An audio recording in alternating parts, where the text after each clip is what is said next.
Hey guys, this is Eliza and welcome back to a new video. So today I'll be talking about all the books that I hauled or received or saved in the month of September. So I'm going to jump straight in. I won't be saying synopsises because I have a lot of books to talk about because I saved 36 books on Scribd this month and I'm going to briefly talk about all of them. I'll just say what they are basically. Firstly, we'll start off with paperbacks. So first we have Nick and Charlie by Alice Oseman. This is a companion kind of to the Heartstopper graphic novels. This is just a super short book and there is illustrations throughout as well. So super quick read. I've already read this and I will talk about it. Actually, I will have talked about it in my wrap up because my wrap up is going up before this video. So I will link that down below. Next we have Backstages Volume 1. I have ordered both of these, but only Volume 1 has arrived. I also ordered Volume 2 and 3, I think. But I have already read Backstages. I read it on Scribd and I really enjoyed it. It's super fun and also magical. There's a lot of diversity in this and it's just stunning artwork as well. And it's really bright and colorful too, which I love. So yeah. Highly recommend Backstages and I picked this one up in September. Now onto hardcovers. First we have Queen of Vaults by Amanda Foody. This is the third book to Ace of Shades. Still haven't read this. I'm hoping to get to it this month, but Ace of Shades and King of Fools was amazing. So I am so keen to get to book 3 and finish out this series. I'm a little bit sad that it'll be ending, but I'm also super keen. The next one I have 2 copies of and that is Star Daughter by Shavita Tucker. I think that's how you pronounce it. I have the normal edition and then the OwlCrate edition. So the OwlCrate one is purple. It has purple sprayed edges. There is a author letter which I have sitting in the front there. It is signed. Where are we? It is signed by the author and I think that's it. Yeah, there's no artwork underneath or anything like that. Purple, it's got a silver spine. Then the normal one is yellow with a gold spine. So a little bit different. Obviously this one isn't signed or anything either. So yeah, I pre-ordered Star Daughter before knowing that it was going to be an OwlCrate. Obviously I don't know what books are going to be coming in OwlCrate. I don't look them up or try and guess them or whatever. So I didn't know this was going to be in there. So now I have 2 copies. So if I enjoy it, I will keep both. If not, I will sell the OwlCrate one, or if I don't like it, I'll sell both of them. I don't know, it depends what I like. So yeah, super keen for this one. Sounds really intriguing and I have 2 very pretty copies of it, so let's hope I enjoy it. Next we have Fable by Adrienne Young. I have already read this one. I read this one as an e-arc and it was amazing. So I'll leave the link to my spoiler-free review down below. I rated it 5 stars. It was incredible. This cover is stunning. I cannot wait to read book 2, which is Namesake. We also have this design under the dust jacket, which is also gorgeous. So yes, super keen to have this one in my collection. I need to take some Instagram photos of this one actually. And yes, cannot wait for Namesake. I'm so keen. Next we have The Other Side of the Sky by Amy Kaufman and Megan Spooner. I really love Amy Kaufman's writing on her own. I really enjoy Megan Spooner's writing on her own that I've read. I'm super keen for this one. I love this cover. It is gorgeous. And I'm really keen for it. I have no idea what it's about. It has a really pretty spine and actually the spine under the dust jacket also has the same designs as on top. It's just easier to see on there. Stunning book. Super keen. Lastly, for hardcovers, we have Blood and Honey by Shelby Mahoran. This is the second book to what is it? Serpent and Dove. Complete mind blank just then. I really enjoyed Serpent and Dove. It wasn't my absolutely favorite, but I did enjoy it and I'm intrigued enough to want to continue. So I'm going to try and get to this one soon before my intrigue kind of like disappears, which tends to happen if I if I enjoy a book but not love it. If I don't read the sequel straight away, I kind of lose interest. So hoping to read this one very soon. I am keen for it. I really enjoyed the plot and the world and everything. So I'm really keen for that. And also this is textured and it feels awesome. Like, I love a textured cover. It's just like so nice. You just sit there going like this. So those were all the hardcovers. Now onto the audiobooks that I purchased through Audible or like got the credit through Audible. I'm gonna move over here so I put the covers here. First we have Rebel of the Sands by Alwyn Hamilton. This is a book that I've already read, so I reread this actually, but I read this one literally years ago. It was one of the first, well actually it was the first book that I reviewed on my blog. So it was like 4 years ago or something, and I decided to do a reread of it, so I purchased the audiobook on Audible. My mum also listened to it on Audible as well and continued to the second book and DNF'd the third. So it'd be interesting to see what I think of book 2 and 3 now that it's been like a few years since I read them and I'm a little more critical and stuff. So that'll be interesting. But anyways, yes, I purchased Rebel of the Sands on Audible. I also got Dead Voices by Catherine Arden, which is the sequel to Small Spaces. This is a middle grade horror and it is super fun. I really enjoy reading these and I had to get the sequel. There is also another one coming out. I thought this was like a duology, but I think there's like 4 books in the series. So I'm really keen to see what the next one is about too. Lastly, I got A Song Below Water by Bethany C. Morrow. I was reading this one in September for a buddy read and I was like really struggling physically reading anything, not just this book, but anything. So for the buddy read, I ended up swapping to the audiobook and I purchased it on Audible. Now for audiobooks that I have saved on Scribd. First, I saved Nick and Charlie, which I hauled just before. I ended up listening to it on audiobook and really enjoying the audiobook. But I've listened to most of Alice Oseman's other books on audio except for Loveless. It's the only one I've actually physically read. So I decided to pick up the audiobook because they've all been really good and I really enjoy her books on audio. So when I saw it on Scribd, I saved it and I ended up listening to it. Next we have Sometime After Midnight by Elle Phillips. I've literally not heard anything about this one, but the cover intrigued me. I read the synopsis and it was interesting, so I saved it. Next we have The Monster of Ellenthaven, I think that's how you pronounce it, by Jennifer... I don't know. I'm not even gonna try. So this one I've heard really good things about and I thought it would be a good one to listen to around Halloween. So I just saved a few like creepy or thriller or horror type books for around this time that if I want to read them, they're there and I can. So this was one of them. Next I saved Evercursed by Corey Ann Hadou. This one I do own physically. It was on my haul last month or the month before, I'm not sure. But I recently hauled it and then I saw this audiobook on Scribd and I was looking for a fantasy at the time for a readathon, so I saved it and listened to it. The next 3 are all ones that I saved because I needed something to fit a readathon challenge. Ended up reading them. So I won't talk about my thoughts because that'll be in my wrap up. So as I said, it will be linked down below. But firstly, for those, I saved All Your Twisted Secrets by Diana Urban. This one is a YA mystery. Really good. But really the cover is what intrigued me about this book. I think I did already have this one saved, but I'd saved it like a couple weeks before I needed it for the readathon. And yeah, the cover just really intrigued me. It reminded me of like a Karen M. McManus book for some reason. Like it gave me that vibe. So I was really intrigued because I love those books. So I ended up saving it. Next we have Even If We Break by...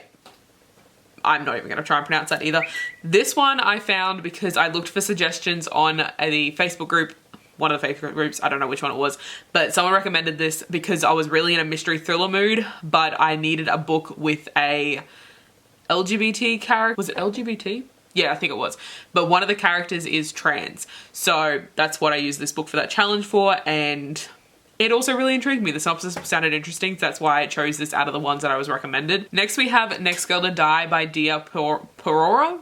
I don't know, I'm sorry. This one is an adult murder mystery. The cover really intrigued me, so I looked at the synopsis, and like I said, I was really in a murder mystery mood in September, so I was like, this sounds good, and then I ended up using it for a readathon challenge as well. Next we have Wicked As You Wish by Rin Chupeco. This one, I saw this author listed for trans/non-binary authors when I was doing the research for the video that I posted. I think I did a blog post as well, I'm not sure, but either way I'll link them down below about trans and non-binary authors. So when I saw this one, which I believe is the author's newest book out, I think, I decided to save it. However, I have not seen the best reviews for this, so I'm a little bit nervous. I don't know if I'm going to end up reading this one or not because, yeah, I just haven't seen the greatest reviews, but it is on my radar and I'm actively trying to read more books by trans and non-binary authors. So that's on the list. Next we have Rules for Vanishing by Kate Alice Marshall. This one is another one that I hauled couple months ago and I have not yet read it, but I saw the audiobook pop up on Scribd, so I decided to save it in case I decide to, you know, go the audiobook route. At least it's on there. And I also really enjoy the cover that is shown. There is 2 different covers. There is the one that I have in paperback and there is the one that was on Scribd as the audiobook cover. And this audiobook cover, like, I like it even more than the other one. And the other one's creepy enough. This one's like even creepier. Next we have We Unleash the Merciless Storm. This one is the second book to... I'm not sure, I'll put the cover on the screen. I can't remember what it's called, but I have read it and I really enjoyed it. And when I saw this one pop up on Scribd, I decided to save it and I'll try and listen to the audiobook at some point because I did listen to book 1 as an audiobook. Emmy, can you shut the fuck up? Next we have 6 Angry Girls by Adrienne Kisner. This one, I literally know nothing about it, but by the look of the cover, we have some diversity, which is what intrigued me. I'm assuming this is a YA contemporary.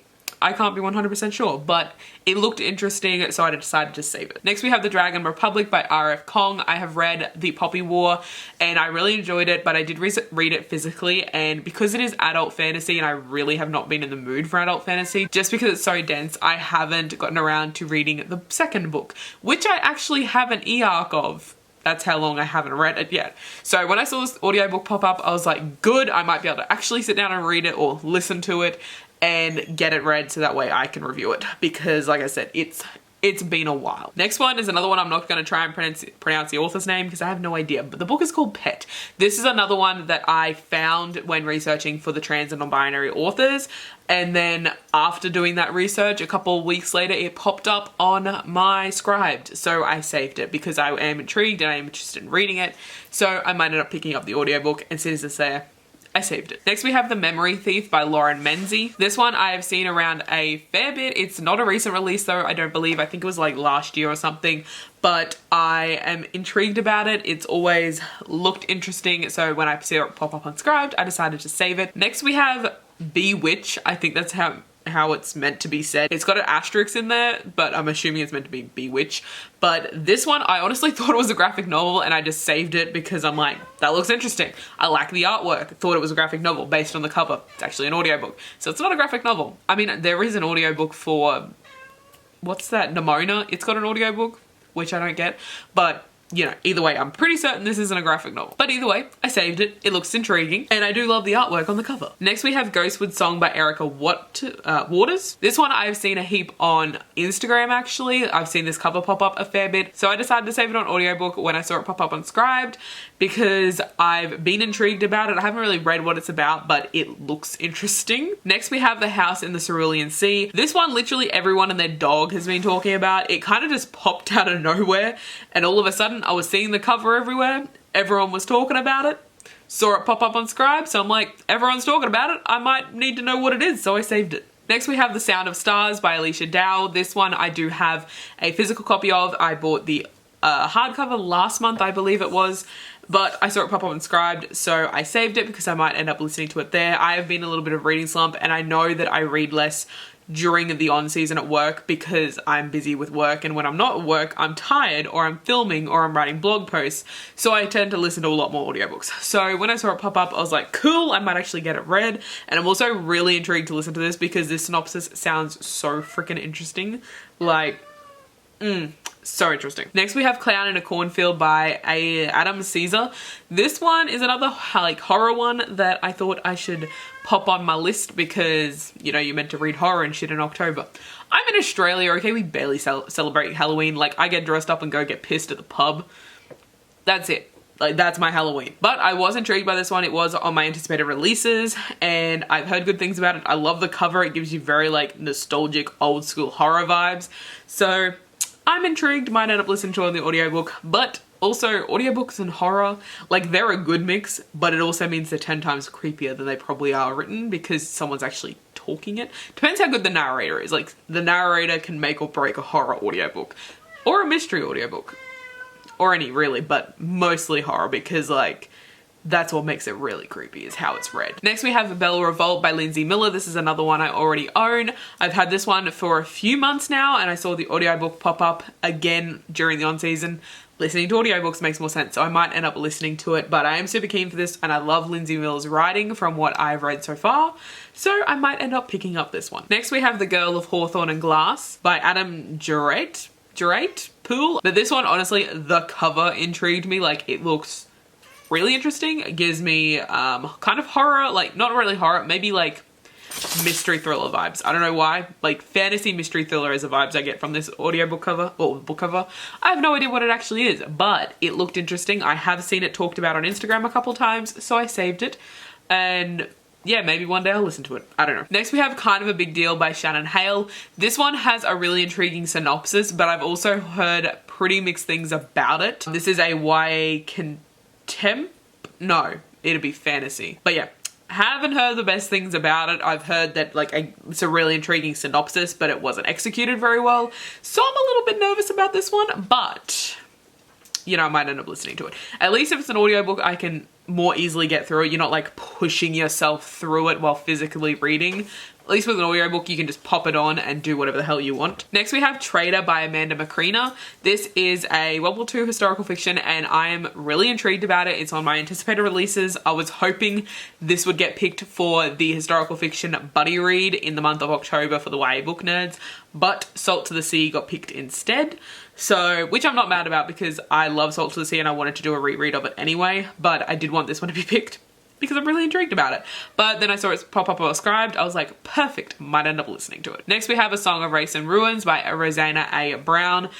Another one that I saved on audiobook I already own, but I might have more luck picking it up on audiobook just because of the time I have, rather than picking it up physically. Next we have Don't Say a Word by Amber Lynn Nutch. I have no idea how to pronounce that last name. This is a YA thriller, and is it mystery thriller? I'm assuming it's mystery thriller. That's what her other books are, I'm guessing. But this author has been on my radar. I believe I've read one book by this author, but I want to read more because I did enjoy it. Intrigued about this one. I love listening to audiobooks of mystery, thriller, horror because, like I said, it gives you the good vibe with the, depending on the narration. But yeah, intrigued about this one. Next we have Cemetery Boys by Aidan Thomas. I kind of made a rule for myself that I was only allowed to pre-order a certain amount of books each time I placed an order. This one didn't make it on the list, but I do want to read it and I'm really intrigued about it. I also follow or have followed the author on Instagram, Twitter for a fair while before the actual release. So I was super keen for this, but it didn't quite make the list of books that I was allowed myself to pre-order because I need limits, otherwise I will order all of them. When I saw this book pop up on Scribd, I was like, perfect, I might actually get to read it sometime soon without having to purchase an ebook or wait until I can purchase the physical book. Next we have Red Hood by Eleanor K. Arnold. This is another one I already own, but I saw the audiobook pop up. I was like, cool. This is a Red Riding Hood retelling and I'm really curious about it and I might get a chance to listen to it on audiobook. Next we have Ignite the Sun by Hannah C. Howard. This one is the one that was pretty popular a little while ago. It's not a recent release, but I'm pretty sure it's fairly popular around its release. And I was intrigued about it then, never ended up picking it up, then saw the cover pop up on audiobook and I was like, cool, sounds interesting, maybe I'll read it, so I saved it. Next we have Set Fire to the Gods by Christina Simmons and Sarah Rush. I've read the Snow Like Ashes series by Sarah Rush and I really enjoyed it. The romance wasn't, like, I wasn't the biggest fan of the romance, but, you know, I don't like romances, so that's how most books are. But I am intrigued about this one. The cover looks awesome. We have people of color main characters, so I'm intrigued and I saw it pop up on audiobook. Again, this was another one that didn't make my list of books that I allowed myself to purchase.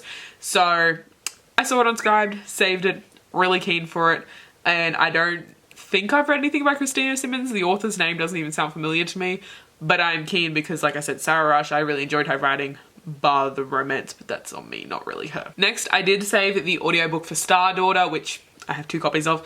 Yeah, I might end up listening to the audiobook, but I mainly just saved this because it's on my TBR, and if I wanted to listen to the audiobook, then it's there. Same with the next one, which is Blood and Honey by Shelby Mahoran. Like I said, I just hold it. Yeah, so again, I have the audiobook there if I decide to listen to the audiobook rather than physically read. So finally, that part of the list is over.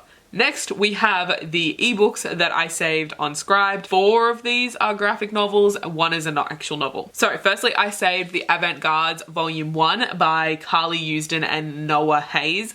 This one was recommended to me. I can't remember. I asked for recommendations for something and this was recommended to me, but I ended up reading something else. But I was still intrigued by this one, so I decided to save it and I'm hoping to get to it during Graphics-a-thon, which is a graphic novel based readathon, which I'll leave the info for down below.